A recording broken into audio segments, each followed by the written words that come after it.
What is going on, guys? Hope you're having a great day today. It's great to be back in Sydney. A couple of days ago I picked up the Sony FE f1.8. So this is now my second Sony lens. I have been using the 24-70 G Master for everything, but I wanted something that does a little bit better for portraits because I've been doing a lot of client work recently, a lot of portrait work. So I felt like it was time to invest in a proper portrait lens. The reason I chose this lens over the 1.4 G Master was because obviously this was $700 and I think the G Master is like 2,200 or something. And yeah, like this is 1.8 and that's 1.4, so I don't think it was worth paying that much money for another half a stop. Obviously that lens is probably a little bit sharper than this one. Instead of doing a traditional review, I wanted to just go out in the city and shoot today. It's not a comprehensive review or anything, but it's just my personal thoughts on this lens. Let's go shoot.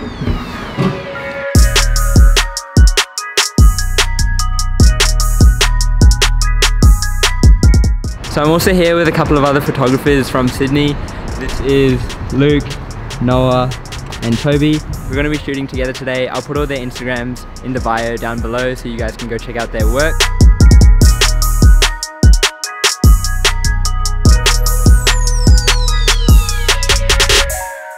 So this is Tomo. Hello, nice to meet you. I met Tomo through Instagram a couple of weeks ago. Actually, we met in the city, so at that time we are strangers. Yeah, so when we met in the city, we didn't know, and then he messaged me on Instagram about a photo spot, and then we ended up shooting together. So the bushfire video, all the B-roll that you guys saw was shot by Tomo. I'll link his Instagram down below. You go check out his photos, he takes some absolute bangers.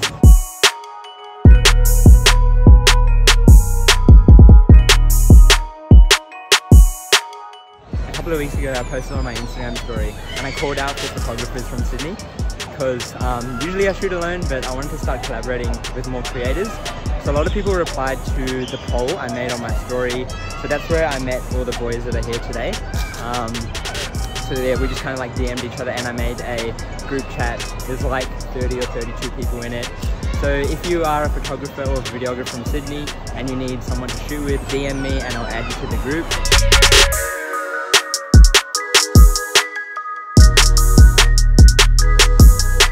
Also, update on the lens.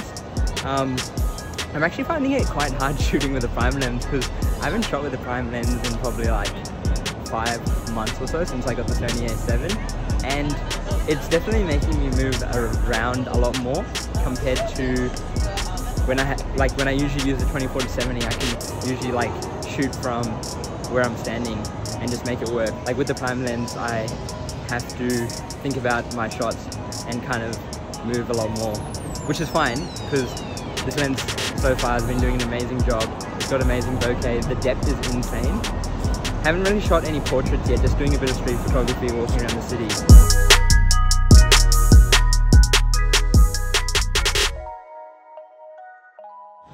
So we're here at an arcade and this is literally like neon sign heaven.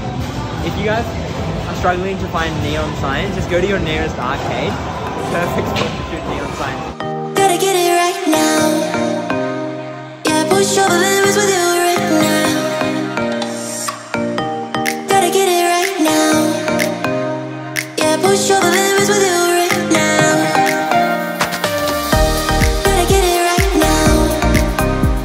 Yeah, push all the limits with you right now. Gotta get it right now. Yeah, push all the limits with you. Alrighty, first impressions on this lens. I'm really impressed with it. For 700 Australian dollars, you're getting a full frame Sony lens, which is not usually the case. Like most of the G Master lenses are like over $2,000 and other Sony Zeiss lenses and even just the normal Sony lenses are quite expensive.